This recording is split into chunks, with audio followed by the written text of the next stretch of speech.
Setuju. Itu ya tanggapannya udah. Bener, Kang Ade ya. Betul banget. Terutama soal kegagalan tuh kayak gini. Saya sering kali bilang, saya tuh paling senang mikirin kayak begitu ya. Finding the right way to think about things. Itu gue banget lah. Setelah ketemu waktu itu di UI itu, lagi S2 ketemu sama orang namanya Dave Wards ya. Profesor dari Edinburgh. Profesor filsafat, terus aku tuh pengen kuliah filsafat. Jadi S3-nya tuh pengen filsafat. Aduh, pengen jadi filsuf gitu. Cuman gara-gara jadi dosen nih harus linear. Jadi aja. Mungkin nanti setelah lulus S3 ini akan postdoc ngambil filsafat ya. Pertanyaannya gini, Kang Ade. Yang disebut gagal itu apa? Bisa jadi gagalnya persepsi kita itu karena hasil diskriminasi kita. Jadi kita tuh mendiskriminasi bahwa kategorisasi ini tuh gagal. Dan itu tuh kita sedang berbuat tidak adil pada kategorisasi itu. Gitu ya. Ini contoh, ini misal nih. Pengen masuk S2, ngelamar ke satu kampus. Sebut aja katakanlah UI. Pengen masuk ke UI nih, S2. Ternyata gagal. Apakah itu gagal? Belum tentu itu tuh gagal. Tapi kita punya kategori bahwa masuk UI itu berhasil. Maka kita mendiskriminasi. Kebayang nggak sampai sini? Jadi kategorinya ini udah bermuatan. Kategorinya ini bermuatan positif kalau berhasil. Kalau masuk. Akan bermuatan negatif kalau nggak masuk. Nah, ketika dia... muatan itu dapatnya dari mana? Dari harapan kita. Gitu. Maka ketika kita sedih dan kecewa, tanyakan lagi pada diri, sadari betul ini sedihnya karena apanya nih? Pasti yang namanya sedih itu, kata Robert Plutchik, sedih itu akibat kesenjangan antara keinginan dengan kenyataan. Orang kita pengennya masuk, nyatanya enggak, maka sedih gitu. Padahal kita gagal enggak? Kitanya enggak gagal, goals-nya yang gagal gitu. Kitanya itu enggak gagal. Nah, kita itu kurang ajarnya kita, jadi mendiskriminasi kita sendiri. Aku yang gagal, aku bodoh, nggak masuk UI, gitu. Tapi kan ternyata yang pemilik skenario ya Allah punya skenario lain. Ada teman saya yang gagal masuk UI itu. Dites, gagal masuk UI. Terus dia sedih, waktu itu curhat. Akhirnya masuk UGM kan, namanya Alwin, kan gitu. Gagal Alwin di UI, tapi UGM. Dan jadinya memang itu tempat terbaiknya. Padahal Alwin sedih. Ya, Win ya? Nggak masuk UI sedih nggak, Win? Awalnya kan. Bener kan? Setelah memaknai bahwa ini tuh bukan kegagalan. Bukan aku yang gagal. Aku berhasil justru menemukan siapa aku. Aku nggak cocok di UI. Aku cocoknya di UGM. UGM creates who am I. Gitu. Makanya aku penasaran pengen masuk UGM juga kan gara-gara si Alwin. Tadinya S3 mau balik lagi ke UI. Aduh, kan gitu. Ada gitu ya. Kadang definisi kita terhadap sesuatu tuh barangkali sudah dibiaskan oleh muatan-muatan yang membuat kita mendiskriminasi sesuatu. Betul banget.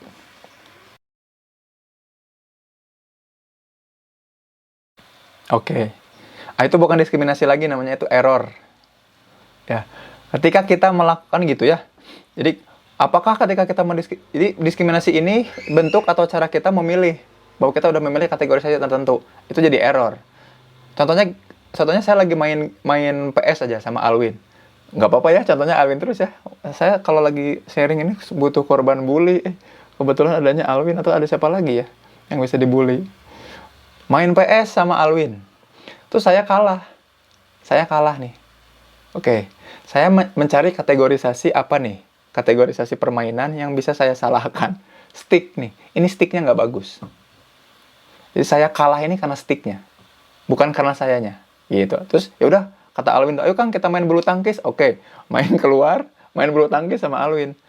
Terus saya menang. Terus saya bilang, yes, urang teat, gue gitu loh, menang gitu ya. Nah, saya mengapresiasi diri saya. Nah, itu diskriminasi karena error. Kalau kita gagal, kita nyalahin orang lain atau pihak luar. Tapi kalau berhasil, kita menyandarkan keberhasilan atas diri sendiri. Namanya fundamental attribution error itu tuh. Nah, sama juga kayak tadi. Kalau kita mendiskriminasi dengan alasan bahwa diskriminasi itu karena kita memilih, itu juga error namanya. Jadi yang benar itu ya jangan sampai ada diskriminasi. Aku memilih ini karena aku ingin mengeksplor yang bagian ini, dan aku akan serahkan, akan aku bantu, atau aku akan minta orang lain mengeksplor hal ini, hal sisi yang lain. Gitu. Kognitif itu aspek yang ada dalam manusia yang perannya itu untuk memproses informasi. Nah, yang disebut kognitif bias itu bias ketika kita memproses informasi. Betul, kategorisasi itu dan diskriminasi itu diawali dari biasnya kita, karena kita kan masukin atau buat folder itu kan untuk mengkategorisasi. Nah, kita itu bias karena seringkali melakukan kesadaran untuk tidak mendiskriminasi itu membuat kita lelah gitu loh. Jadi kita tuh butuh shortcut, butuh jalan pintas. Ya, jalan pintasnya apa? Jalan pintasnya adalah dengan menggeneralisir. Menggeneralisir itu apa? Cepat-cepat ngambil kesimpulan akan sesuatu. Misalkan, jangan mau dekat sama dia mah orang Padang. Emang kenapa orang Padang? Gitu. Atau misalkan, kamu orang mana? Orang Padang. Iya, pasti pandai berdagang. Kenapa? Kok bilang gitu? Kan Padang, pandai berdagang. Gitu. Emang kamu orang apa? Orang Sunda. Oh, pantas suka bercanda. Gitu. Kenapa suka bercanda? Ya karena Sunda. Kan itu over generalize. Terlalu cepat menyimpulkan. Malas aja untuk mengenal lebih lanjut. Karena kita malas mengenal lebih lanjut, dan kita udah punya kategori sebelumnya, kita mendiskriminasi. Pakai itu. Itu namanya cognitive bias. Nah, kita tuh sering banget melakukan itu. Kita tuh sering kali nggak mau capek. Makanya tadi Alwin sempat sebut istilahnya namanya cognitive miser. Manusia itu makhluk yang paling pelit mikir. Makanya orang yang kuliah itu diminta untuk mikir, diminta untuk pusing itu karena ya itu. Karena sebenarnya walaupun kita dikasih otak yang keren, yang hebat, tapi kita ternyata punya mekanisme alamiah di otak yang membuat kita untuk pelit mikir. Makanya ajakan saya di sini itu, makanya mungkin teman-teman ini nggak banyak nanya juga kalau lagi memproses, saya lagi mikir ini apa? Karena ini berat banget. Karena aku tuh diminta untuk sharing sesuatu yang membuat kita sadar dan mikir bahwa kita itu terbiasa mendiskriminasi gitu, dan berbuat error terhadap apapun yang kita putuskan. Saya waktu itu sempat ditanya sama Mas Robi Muhammad ya, dosen di UI ya. Dia bilang gini, ada yang yakin nggak bahwa pilihan kalian itu selalu rasional, katanya gitu. Ketemu Pak Rahmat Hidayat di UGM juga ditanya hal yang sama. Pernah nggak manusia itu milih sesuatu dengan rasional? Jawaban beliau tuh nggak pernah. Kita tuh selalu milih sesuatu irasional atau bahkan emosional, katanya. Karena logika kita tuh jarang dipakai, bener-bener. Terus kita urutin, kenapa kamu pilih UGM, kenapa ini, kenapa milih, ternyata putusan-putusan hidup kita tuh ternyata banyaknya nggak rasional, emosional, dan akibat error-error yang sistematis. Error sistematis itu namanya bias tadi, gitu. Begitu. Nah, ini saya poinnya di sini tuh pengen ngajak teman-teman, please, kita bakal punya banyak kategorisasi, tapi please, jangan dulu ngejudge berdasarkan kategorisasi. Jangan dulu memperlakukan sesuatu berbeda karena kategorisasi. Hati-hati, waspada. Kenapa itu mah gondrong dosen teh gitu. Atau kenapa dia mah nggak pakai kerudung? Kenapa dia mah mukanya tuh kayak gitu? Ya bukan urusan kita. Walaupun di kepala kita ada kategorisasi tertentu bahwa ini itu terkait dengan hal itu. Jangan dulu ngejudge, sabar, tahan diri dulu. Buat keseimbangan dulu pada diri kita. Jangan dulu menilai berdasarkan kategori tertentu. Itu yang pengen saya sampaikan sih, poinnya sebenarnya itu. Kalau kaitannya sama maksa, nggak ada sih sebetulnya ya kalau maksa, kecuali kita maksa orang kali ya. Tapi enggak kok. Diskriminasi itu kita memperlakukan orang atau sesuatu itu secara berbeda. Karena keanggotaan sama kelompok itu namanya diskriminasi. Jadi karena misalkan ada dua mahasiswa aku nih, ada Ilsa sama Alwin misalkan. Karena Ilsa sama perempuan dan cantik, maka aku memperlakukan Ilsa berbeda ketika di kelas. Beda dengan memperlakukan Alwin yang udah sama laki-laki, nggak cantik lagi. Udah butek. Aku memperlakukan Alwin secara berbeda. Nah, itu tuh diskriminatif namanya. Ada poin maksanya nggak? Nggak ada. Gitu. Tapi bisa jadi saya memaksakan. Tapi gini, ketika aku ditegur misalkan sama dosen lain, Zen, jangan kayak gitu dong. Kamu tuh ke cewek aja baik. Dasar dosen mata jelalatan. Oh iya ya. Terus, atau kalau iya ya berarti kita berusaha kembali ke homeostatis, ke keseimbangan. Tapi kalau kita bilang enggak kok, aku udah adil kok, si Alwinnya aja nyebelin, itu kemaksa, maksa bukan ke orang lain, maksa ke diri, pembenaran namanya, gitu. Oh, ada hubungannya nggak sama mindfulness gitu ya? Oh iya, kan menyadari itu, menyadari untuk tetap berada, jadi gini, menyadari bahwa kita yang punya kuasa penuh atas pilihan, itu mindful namanya. Nah, seringkali kan kita selalu didorong oleh proses-proses internal alamiah, tiba-tiba mengkategorisasi aja, tiba-tiba mendiskriminasi aja, gitu ya. Misalkan gini, lagi duduk di angkot atau lagi duduk di bus, tiba-tiba ada orang hitam masuk, kurang sedap baunya, duduk di sebelah kita. Respon kita otomatis bergeser. Nah, tapi kalau tiba-tiba, dompet aku hilang, tiba-tiba penghuni bus itu bilang gitu. Nah, kita tiba-tiba punya praduga ke dia, itu kita udah mulai error. Belum jelas faktanya, kita udah mengasosiasikan terhadap kategori tertentu. Itu bahaya. Nah, itu juga mulainya dari situ. Kalau kata Pettigrew itu kontak hipotesis. Kita harus sering ketemu. Kalau bahasa Qur'annya itu tabayun namanya. Tabayun itu apa? Tabayan, membuat jelas, clarity, mengklarifikasi. Jadi kalau saya sih tipe orang yang kalau nggak suka atau tiba-tiba, ya itu tadi, kalau ada ganjelan dikit aja di hati, saya pasti ngomong, nggak mungkin nggak ngomong. Makanya saya tipe orang yang mungkin nyelekit buat sebagian orang, tapi saya pengen nyobain betul-betul mindful dan pengen betul-betul seimbang gitu. Aku ngerasa ada yang salah sama kamu nih, perilakunya ke aku, ini gara-gara lu sebel sama gua nggak sih? Ditanyain langsung kalau saya gitu, pengen jelas. Enggak, oke, kalau enggak kenapa kayak gitu mukanya? Emang muka gua kayak gini bawaan lahir? Oke, kalau gitu fine. Aman gitu ya gitu. Nah, ada hal-hal yang harusnya kita buat itu. Namanya clarity itu, kita perjelas. Ya.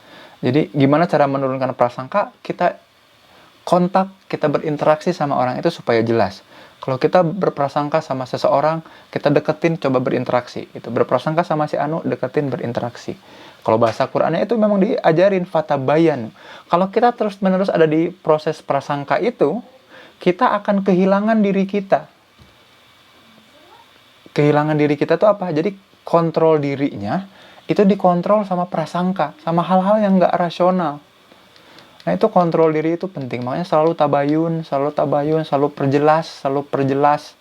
Itu poin penting. Begitu.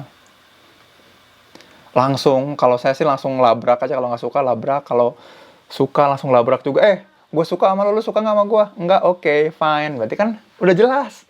Bertepuk sebelah tangan, udah cepet banget. Nggak usah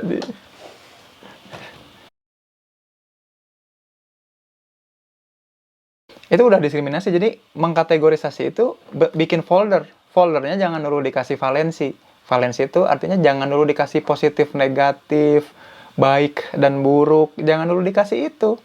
Jadi kalau ke anak itu kasih stimulus sebanyak-banyaknya supaya dia bikin banyak kategorisasi. Jangan dulu dikasih muatan. Dikasih muatan itu pergoncangan moralnya nanti tinggi banget, berat banget. Katanya ini, tapi begitu. Katanya begini. Tapi jangan dulu pakai jika maka. Kasih aja dulu yang banyak. Ini termasuk saya yang suka gemes itu. Ini misalkan ya gini. Tangan kiri itu disebut tangan buruk. Oh ya nggak? Jadi bahkan ketika anak mulai ngebangun kategorisasi ada kanan dan ada kiri, udah dikasih muatan dulu bahwa kanan itu baik, kiri itu buruk. Padahal semua yang diberi sama kita itu kan dua-duanya baik. Gitu ya. Kebayang nggak? Dua-duanya itu baik sebetulnya. Mau kanan, mau kiri itu baik. Kang, tapi ada hadisnya. Hadisnya itu bukan bilang baik dan buruk. Hadisnya itu bilang gini. Rasul itu menggunakan tangan kanan dalam melakukan aktivitasnya. Sedangkan yang paling dominan menggunakan tangan kiri dalam aktivitasnya adalah setan. Nggak disebut soal baik dan buruk. Ini yang makanya kadang-kadang memang saya jadi senang ngaji itu jadi mulai banyak mendudukan banyak perkara yang bisa jadi ini terlalu dini untuk ngasih jadi ngajak orang tuh malah mendiskriminasi ya jadinya. Ternyata nggak gitu. Ternyata ke anak itu apalagi umur 0 sampai 5 tahun kasih kasih fasilitas yang banyak untuk dia supaya bikin kategorisasi. Nah, dari kategorisasi itu kita ajak diskusi. Bukan kita kasih template bahwa ini positif, ini negatif, enggak. Kita diskusi. Kira-kira ada kanan dan ada kiri. Kira-kira kalau untuk ini yang mana yang bagus? Dua-duanya bagus, oke. Tapi kalau yang kiri, orang akan kaget dan takut ketika kamu menggunakan tangan kiri untuk bersalaman. Pasti kemudian akan menegur. Ketika menegur akan ngasih reinforcement negatif. Kayak gitu-gitu, kita ajak diskusi. Jadi, yang kita fasilitasi itu kemampuan anak untuk mengkategorisasi. Dan nilai itu biar muncul dengan sendirinya, jangan dipaksakan. Kalau dipaksakan, dia akan mengalami pemberontakan yang kuat. Kenapa sih negatif gitu? Belum apa-apa negatif. Jadi anak itu butuh dulu tahu kategorisasinya apa. Gitu. Ini perang antara zaman dulu itu perang antara Plato sama Aristoteles. Plato bilang, nggak penting lah kita ketemu apa-apa, yang penting udah ada di pikiran kita. Seperti apa? Rasionalisme. Kata Aristoteles, enggak. Kita bisa loh bikin kategori-kategori baru gitu. Nah, kalau saya sih cenderung ke Aristoteles. Biarkan anak juga punya kategorisasi baru. Jangan dulu dikasih value, jangan dulu dikasih nilai apapun kalau menurut saya. Loh, gimana kan kalau ajaran Islam misalkan, ya kita kan harus ngajarin Madrasatul Ula dengan contoh. Ngelihat kita pakai tangan kanan, ngelihat kita makan berdoa dulu, kasih contoh, jangan nyuruh. Ini tuh paling gemes sama orang tua ya, yang parenting yang suka nyuruh gitu. Sambil nyontohin, enggak. Ayo sholat, sambil dianya nggak sholat. Ayo ngaji, nggak pernah ngaji. Pengen anaknya hafiz lagi. Nggak adil banget, itu diskriminatif banget. Jadi, poin kita adalah fasilitasi dulu semua box-box kategorisasinya, lalu kita ajak dia berdiskusi. What can you explore from that, dan biarkan dia yang punya kontrol untuk membangun apa-apa yang bisa dia bangun dari kategorisasinya. Gitu Teh Windy. Jadi aku kan gak pernah bilang gini ke Nyanya atau istri gak pernah bilang gini ke Nyanya, baca buku, harus baca buku, jangan main, baca buku. Enggak, kita kasih contoh aja, kita cuek, dia lagi main, kita cuek baca buku, kan tiba-tiba bingung, ngapain sih kok asik gitu? Soalnya asik bukunya, tentang apa? Kita ceritain, dia dapat narasi, dia suka buku, dia suka baca, penasaran. Atau dimulai dari pura-pura baca buku. Kita kasih kategorisasi lain, kan seneng. Enak sekarang malam-malam kan pada baca sendiri, pada ngambil buku sendiri, nggak usah disuruh-suruh.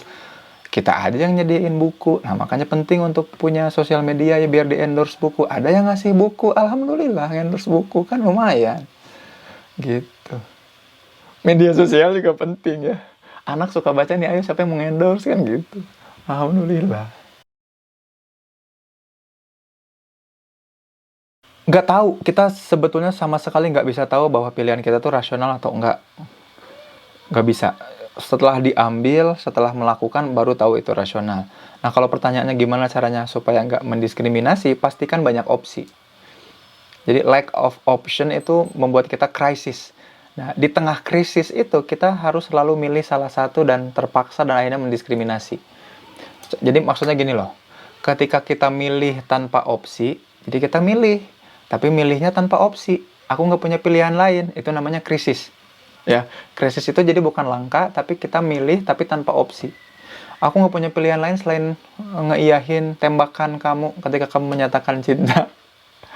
Dan akhirnya ujung-ujungnya akan menemukan pembenaran-pembenaran. Ini eksperimennya Festinger banget nih. Jadi sekalinya kita nggak punya pilihan, maka kita akan mencari pembenaran atas pilihan itu yang akan merusak diri kita. Ujung-ujungnya nanti lama-lama kita berkata bahwa we deserve to suffer, kita berhak menderita gitu. Jadi selalu explore diri kita, teman-teman. Makanya saran saya sih, hitam putih baik buruk, explore dulu semuanya, explore opsi yang ada, lalu kita memilih untuk mendalami yang mana. Nah, punya pilihan itu yang penting, punya opsi itu penting gitu ya. Gimana biar nggak gampang diskriminasi? Ya tadi, explore pilihan, dan kita akan nyadar bahwa wow, ini tuh bervariasi ya. Dia tuh bisa jadi gitu tuh bukan karena dianya. Gitu. Ya, betul. Yang betul itu bukan yang kategorisasi ya. Jadi yang betul tuh yang kalimat keduanya. Jadi diskriminasi itu memang lahiriah, secara lahir diberikan pada kita secara alamiah. Kita nggak bisa milih. Jadi kalau kita nggak sadar, jadi kalau teman-teman pernah baca bukunya Daniel Kahneman ya, orang psikologi yang dapat Nobel Ekonomi tahun 2001, 2002 kalau nggak salah, dia bilang gini, kita tuh punya dua sistem. Sistem satu namanya sistem otomatis, sistem dua sistem deliberatif. Jadi sistem satu tuh kita nggak usah mikir, sistem dua kita memang dipaksa untuk mikir, menggunakan otak kita. Nah, kalau kita nggak pakai otak kita, otomatis akan mendiskriminasi. Dan itu memang secara evolusioner, secara biologi, secara alamiah, cara kita mempertahankan diri. Dalam 3 hal biasanya. 1, untuk menghindari ancaman. 2, untuk mencari mating atau pasangan. 3, untuk melihat potensial leader, untuk mencari rasa aman juga sebetulnya. 3 hal itu. Nah, makanya mendingan pilihnya untuk sadar betul. Pilihnya sistem 2. Gitu. Kalau si Kahneman tuh ngasih contoh kayak gini. Contohnya sistem otomatis tuh 1 tambah 1 berapa teman-teman? 1 tambah 1. Nggak usah mikir. Udah otomatis. Nggak usah mikir. Tapi kalau 16 kali 25, nah itulah proses itulah proses ngambil keputusan terhadap kategorisasi. Kategorisasinya sendiri apakah alamiah? Kan tadi udah saya bilang, kalau kata Turner, alamiahnya kategorisasi.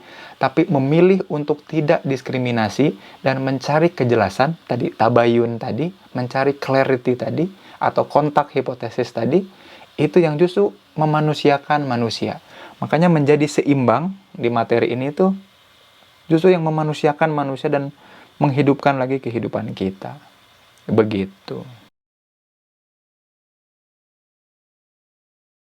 Oh, ya, Khairi, inginnya sih gitu ya, pengennya bisa selaras ya, tapi ternyata enggak sih.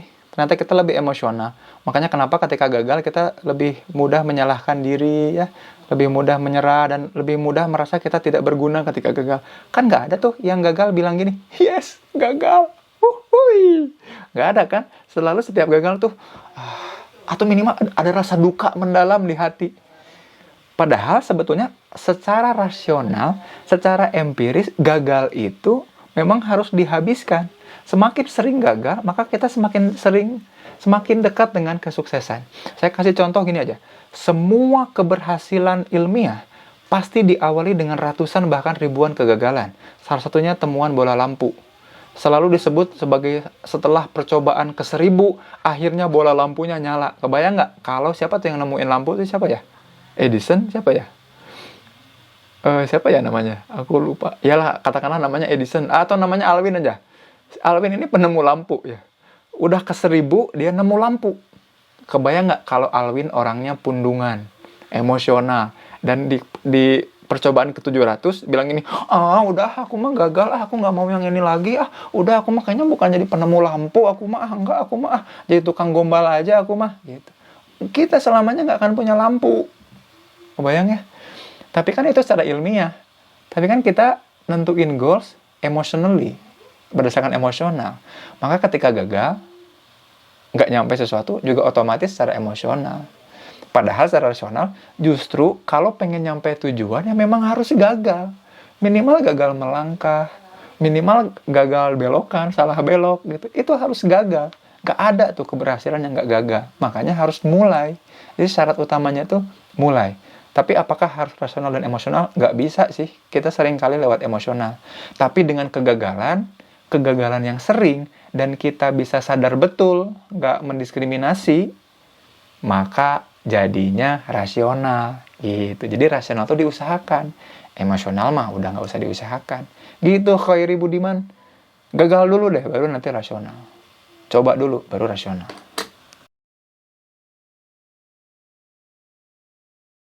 Iya betul, betul. Tapi kita akan jadi bete sama diri sendiri gitu. Bawaannya negatif, curiga, dan membawa dengki kan. Apa sih bedanya iri sama dengki? Nah ini yang merusak diri kita tuh kan iri dan dengki. Iri itu orang lain dapat kenikmatan, orang lain dapat kebaikan, kita pengen. Namanya iri. Ih Ilsa asik banget. Apa ya misalkan. Kakaknya Ilsa asik banget ya ke luar negeri kuliahnya, aku pengen. Itu iri. Tapi kalau dengki beda. Iri dan cemburu sama aja ya. Beda-beda yang nanti kapan-kapan dibahas kalau cemburu. Iri sama dengki ini mah. Kalau cemburu itu orang lain dapat kenikmatan, tapi kita ingin mencabut kenikmatan itu dari orang lain. Itu namanya dengki. Kakaknya Ilsa ke luar negeri, gimana caranya supaya gagal dia pas balik lagi di Indonesia? Wah, itu baru dengki. Nah, prasangka itu memang nggak masalah ya selama kita nggak diskriminasi, tapi di hati kita itu busuk, itu jadi hal-hal yang busuk gitu. Kita tuh bawaannya tuh pengen orang lain luka, nggak ada doa-doa bagus, nggak ada kalimat-kalimat positif. Kehilangan positivity in ourselves gara-gara prasangka, itu yang harus kita hindari. Jadi oke, kalau kita mikir bahwa masih aman lah, masih belum diskriminasi, cuman prasangka doang kok. Hati-hati, justru prasangka yang ditumpuk ini jadi noktah-noktah hitam dalam kehidupan kita yang membuat kita tuh jadi rusak sebetulnya. Gitu, Ara. Waspadalah. Ya enggak lah, itu juga udah mendiskriminasi namanya. Kan orang jahat itu karena nggak benar-benar jahat. Makanya, cuman di Indonesia nih yang sistem pemenjaraan itu penjara, bukan pemasyarakatan. Yang benar itu kan pemasyarakatan. Walau namanya doang pemasyarakatan, tapi penjara. Orang itu melakukan kejahatan itu bukan karena traits, tapi juga karena situasi, karena dorongan situasi. Makanya kalau di luar negeri, itu ada hal-hal yang membuat dia harus meredeem. Apa redeem itu ya? Apa namanya ya? Membalas. Aduh, bukan membalas. Menghapus. Ya bisa lah. Gitu. Contohnya penjahat nih.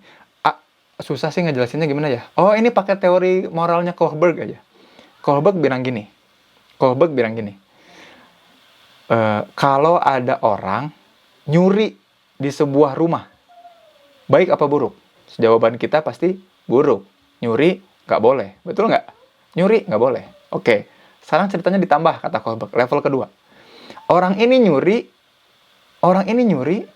karena ibunya itu butuh perawatan dan hanya bisa didapat uang itu dari rumah itu. Baik apa buruk? Buruk, tetap. Walaupun itu alasan untuk menyelamatkan ibunya yang sekarat, curi itu buruk. Oke, kita tambah lagi sekarang ceritanya. Dia itu nyuri bukan karena ibunya sakit aja dan sekarat, tapi karena yang dicuri itu memang orang yang brengsek dan dia hasil dari menipu orang gitu. Boleh nggak kita nyuri? Wah, tetap nggak boleh. Nggak, nanti makin lama itu kita akan makin lebih toleran. Nah, setting dunia itu kayak gitu. Settingnya itu banyak variabel yang membuat orang melakukan perilaku kekerasan. Kecuali kekerasannya ini dorongan yang genetis, yang bawaan, yang memang nggak bisa berubah. Ya, kayak psikopat ya, ada psikopatologis, itu beda. Tapi karena dorongan situasi, pergaulan, lingkungan, kesempatan, itu juga nggak bisa kita semata-mata langsung bilang gitu. Sekarang saya kebetulan lagi banyak gaul sama beberapa residivis ya, penjahat, mantan. Baik-baik aja, ternyata mereka dulu kayak gitu tuh karena memang pergaulan. Gitu. Kalau saya nggak gaul sama... salah. Kalau Alwin nggak gaul sama saya, Alwin juga nggak akan jadi orang baik. Gitu. Bukan saya. Karena sayanya baik, jadi Alwin ikut baik. Coba kalau Alwin tuh nggak gaulnya. Coba kalau sama preman Cibiru, Cimencrang, Alwin gaulnya coba dari SMA. Karena SMA 24 tuh dekat-dekat preman sana, udah. Ternyata ada banyak variabel. Kita nggak tiba-tiba bisa ngejudge. Oh gitu ya? Dasar nggak ada akhlak, Alwin. Oh enggak. Yang kita maklumi itu bukan perbuatannya. Yang kita maklumi itu orangnya. Bahwa orang itu pasti berbuat kesalahan. Maka perbuatan ini harus kita tadi redeem itu. Oke, kamu udah berbuat kesalahan, kamu mengakuinya ya? Sadar bahwa itu salah? Oke. Harusnya gimana? Sadar bahwa itu sesuatu yang merugikan orang lain? Oke. Kira-kira kita ganti dengan apa? Hukum yang berlaku bilangnya seperti apa? Nanti kamu akan kembali ke masyarakat seperti apa? Nah, itu justru prinsip kemasyarakatan, bukan pemenjaraan. Yang sekarang Indonesia itu kan buruk banget nih, apalagi menterinya yang sekarang tuh, aduh amit-amit ya udah bilang. Jadi sistem pemenjaraan tuh gini, orang jahat dikumpulkan bersama untuk saling sharing gitu. Ibarat kayak orang-orang baik kayak gini kan, orang-orang baik kumpul ngomongin soal kesehatan mental di Makna Aksara. Ini orang-orang jahat kumpul bareng ngomongin, gua ngelakuin ini kemarin gitu. Kan pemasyarakatan tuh kan intinya gitu. Orang ini jahat, orang ini berbuat salah, kita tangkap dia, kita tanya dia, apakah lu sadar nggak ketika berbuat salah ini? Oke, sadar nggak bahwa perbuatan lu ini salah? Sadar, Pak. Oke, bakal ngulangin lagi nggak? Aduh, ya bakal. Oke, untuk meyakinkan bahwa kamu akan sadar, yuk kita masukkan dulu ke sebuah tempat di mana kita godok lagi mindsetnya, kognitifnya, bahwa nanti akan kembali ke masyarakat sebagai orang yang memang memasyarakat. Itulah fungsi lembaga pemasyarakatan. Kita mah di Indonesia namanya doang lembaga pemasyarakatan, isinya pemenjaraan. Orang itu dihukum dengan dikurung, yang belum tentu keluar itu nggak balik lagi. Ini gara-gara COVID-19, orang keluar dari penjara, kan pada balik lagi.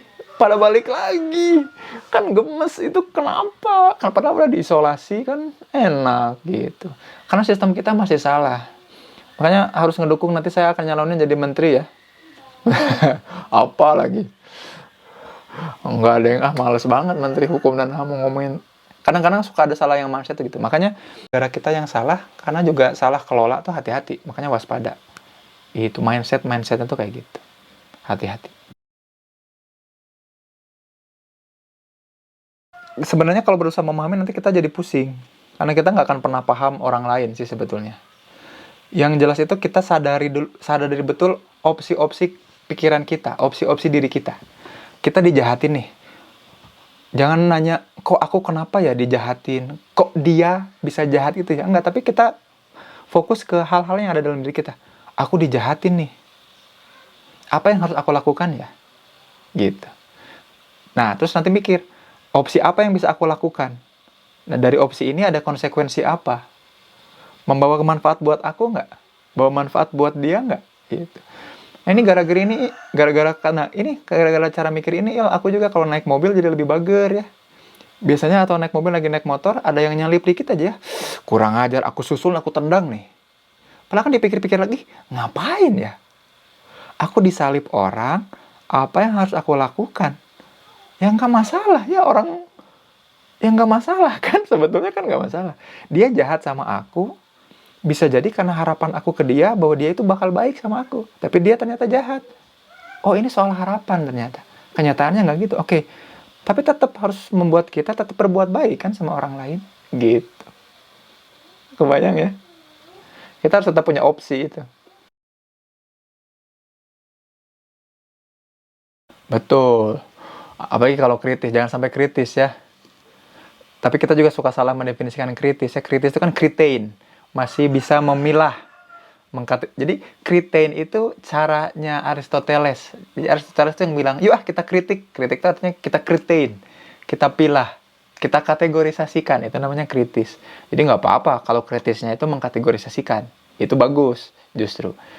Apa yang perlu kita lakukan sama orang tua atau sama siapapun, memang harus berbuat baik. Apalagi sama orang tua, itu mah wajib hukumnya untuk selalu berbuat baik.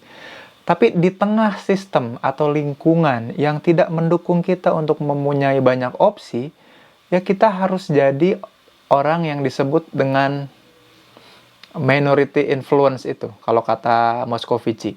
Saya tuh jatuh cinta banget ya sama psikologi. Saya sempat pengen keluar dari psikologi, pengen pindah ke filsafat dulu. Karena psikologi tuh ngapain sih diagnostik aja. Alat tes aja. Ini kok mendiskriminasi orang ya, nggak tiba-tiba kamu IQ sekian, kamu interpret, kamu tipenya ini, kamu ini. Kok enak banget ngekotak-kotakin orang. Kayaknya psikologi yang aku ingin pelajari bukan ini deh. Nah, tiba-tiba dapat ketemu tokoh namanya Solomon Asch. Amazing banget sama Solomon Asch, conformity teori. Orang itu kepengaruh sama orang lain. Oh iya ya, kita gampang banget kepengaruh sama lingkungan. Makanya kalau dekat sama tukang parfum, walaupun kita nggak pernah mandi, kita seolah-olah wangi. Karena gaulnya sama tukang parfum, toko parfum. Gitu.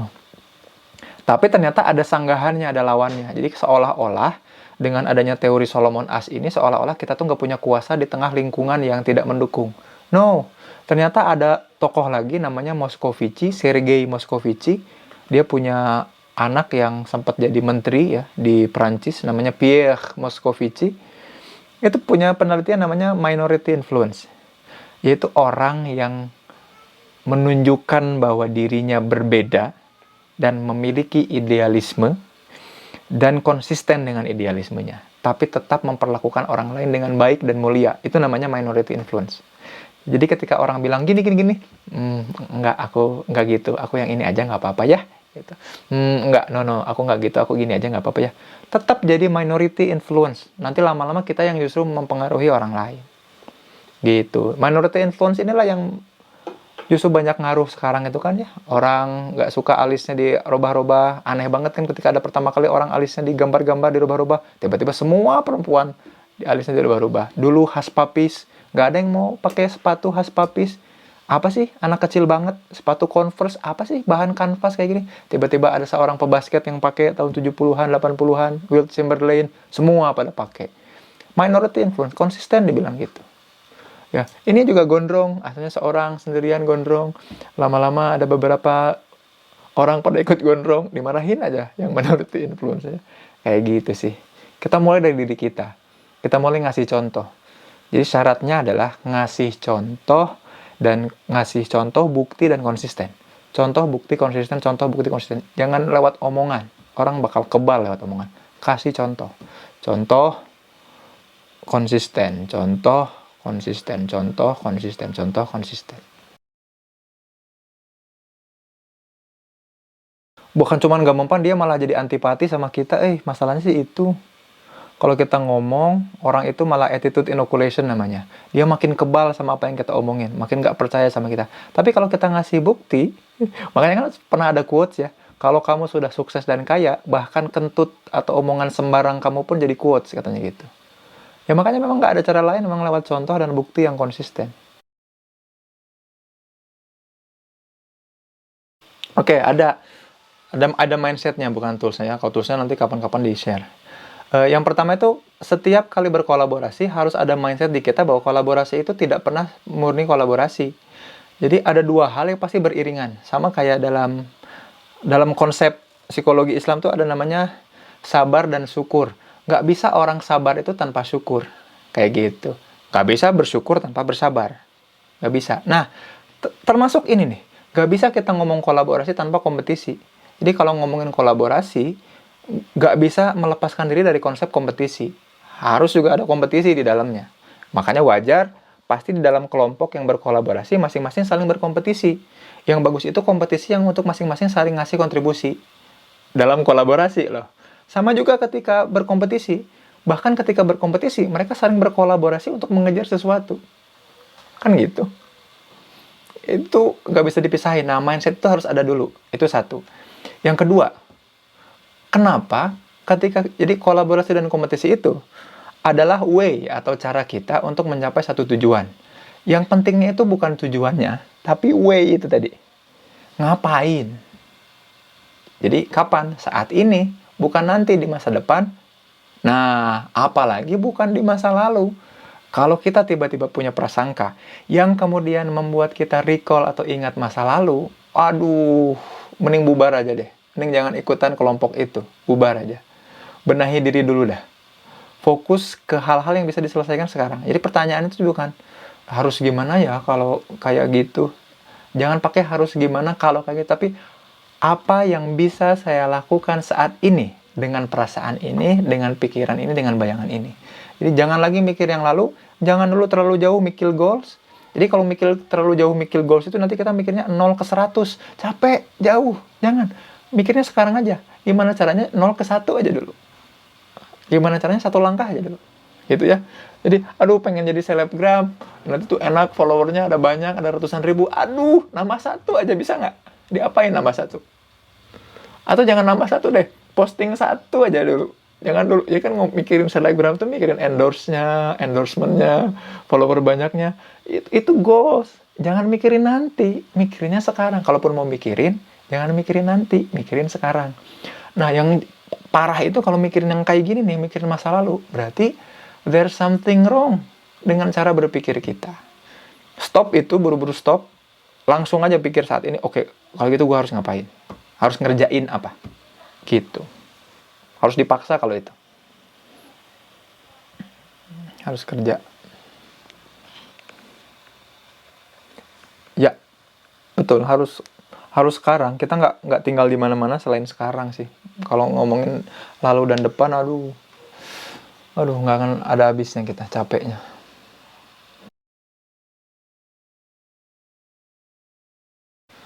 Iya, nggak masalah sih. Sambil takut juga boleh.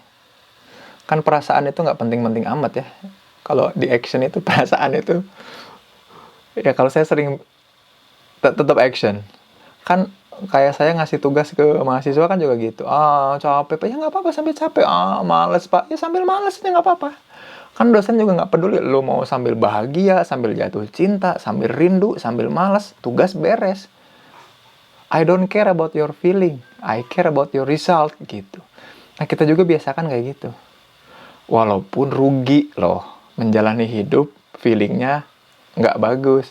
Makanya harus feeling good dulu. Lakasut ya. Feeling good lakasut. Gitu. Nah itu siapa tuh? Shopee. Itu Shopee. Ada Shopee. Nah 2 kali. Ada diskon.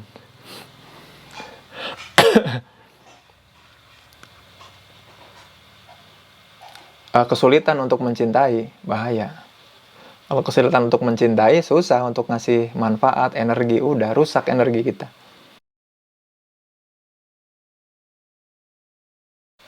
Oke. Ini makanya harus belajar Eisenhower kuadran ya, kuadran Eisenhower yang penting mendesak, tidak penting mendesak. Nah, itu waspada ya. Itu kita eksplorasinya jadi gini, jangan sampai eksplorasi kita itu di hal-hal yang selalu penting mendesak aja terus. Kan kita gitu ya, kalau terhadap hal-hal yang tidak penting dan tidak mendesak, suka kita abaikan. Nah, sejak hal-hal itu masih di tidak penting dan tidak mendesak, kita mulai explore diri kita. Gitu. Jadi explore diri dari hal-hal yang tidak penting dan tidak mendesak. Ini tuh orang-orang yang kebiasaan prokras itu ya, yang menunda karena lebih memilih untuk melakukan distraksi dibanding aksi gitu. Jadi aku tuh sebenarnya bisa loh. Aku mau upload YouTube tapi bentar dulu deh. Sebelum aku rekaman dan upload, mending aku cek-cek dulu deh video-video keren apa aja. Kan itu ngabisin waktu kita. Nonton video orang lain itu kan not urgent and not important. Terus tiba-tiba, mana videonya? Katanya mau jadi YouTuber. Oh iya, gagal deh. Gitu. Udah deh. Nah, waktu-waktu sempit ini, alasan kita aja, karena kita masih nggak punya prioritas. Namanya Eisenhower Matrix, kalau nggak salah. Nanti, siapa namanya? Ini nanti coba cek. Iya, Eisenhower Matrix deh. Baca itu banyak banget yang ngasih tips-tips soal itu. Dan kita pastikan kita selalu explore itu di bidang-bidang yang not urgent but important. Nah, di situ kita explore. Atau baca dulu deh Eisenhower Matrix, asik kok, seru. Itu masih dipakai sampai sekarang. Seru.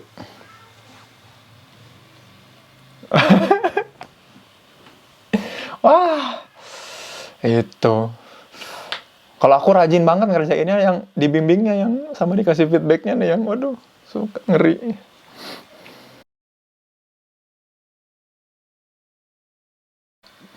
Kalau dia nggak sadar sama apa yang dia perbuatnya, ya bingung juga ya.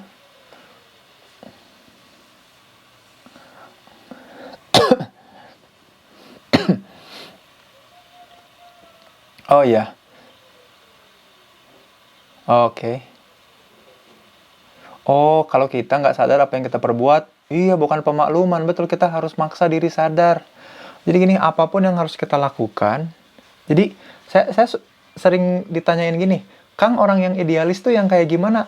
Orang yang idealis itu adalah orang yang activity dan actionnya itu disadari betul karena adanya gagasan untuk melakukan itu. Aku melakukan sharing ini karena aku punya gagasan di sini. Dan action ini yang aku pilih.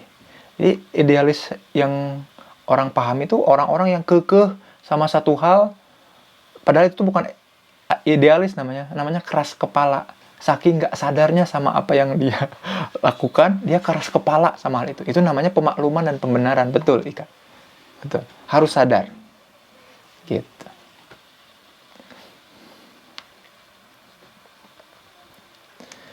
Kunci banget. Untuk lubang apapun itu, sadar itu.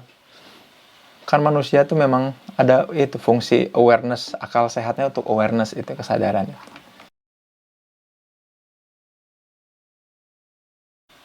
Oke, biarin aja, jangan dipikirin lah, tinggalin udah. Saya udah buang tuh orang-orang dan ngejauhin orang-orang yang kayak begitu, antep lah. Biarin aja. Yang kayak gitu tuh, kalau semakin kita pikirin, semakin ngerusak potensi kita. Tinggalin aja. Iya, udah biarin aja lah. Pusing udah. Nanti juga kalau kita ngebuktiin kita sukses, tiba-tiba dia datang dan minta tipsnya dong, Zen. Lah, bener nih, yakin minta tips? Langsung hajar di situ. Makanya tetap intinya tuh kita harus ngasih contoh, bukti, dan konsisten itu sih. Nah, orang-orang tuh nanti akan datang sendiri. Santai aja. Tinggalin.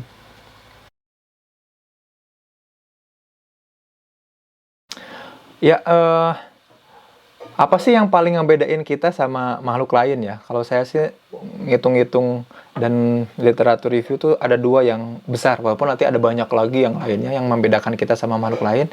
Saya tuh paling suka 2 hal ini. Yang pertama itu terkait sama kesadaran. Apa sih yang bikin kita beda sama simpanse atau monyet? Dari struktur sel, dari sifat sel, 99% tuh kita mirip banget sama monyet. Makanya kadang-kadang kalau disebut monyet kan kita kadang-kadang nggak tersinggung-tersinggung amat ya, orang emang mirip monyet. Makanya seneng banget ketika kemarin vaksin COVID udah ditemukan untuk monyet ya, dan berhasil dikenakan ke monyet, kan seneng. Yes, nyet. Gitu. Tapi yang membedakan itu satu, kesadaran, awareness.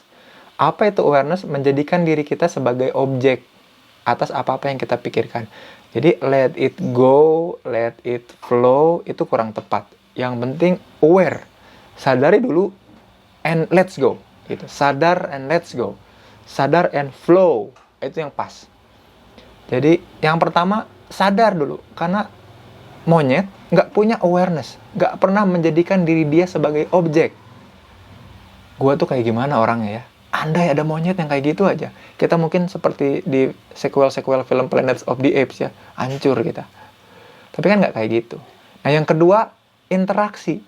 Cara untuk mengetahui bahwa kita sudah sukses dalam mengenal diri kita, sukses dalam menjaga kesadaran kita, maintaining our awareness, adalah dengan melihat evaluating our interaction. Karena ternyata teman-teman, 99% sel kita itu mirip banget sama monyet, kecuali di satu sifat, yaitu interaksi. Jadi monyet itu nggak punya interaksi antar sel, jadi muatan listriknya nggak sekuat manusia. Dan muatan interaksi kita juga penting. Maka untuk ngecek apakah kita sadar betul diri kita, ceknya ketika interaksi. Apakah interaksi kita dengan orang lain dengan sadar dan membawa kesadaran juga bagi orang lain. Kalau kita ngobrolnya kita sama orang lain iya-iya aja, tanpa membawa kesadaran, keberkahan, kemudahan, kebahagiaan sama orang lain, wow, kita bukan manusia.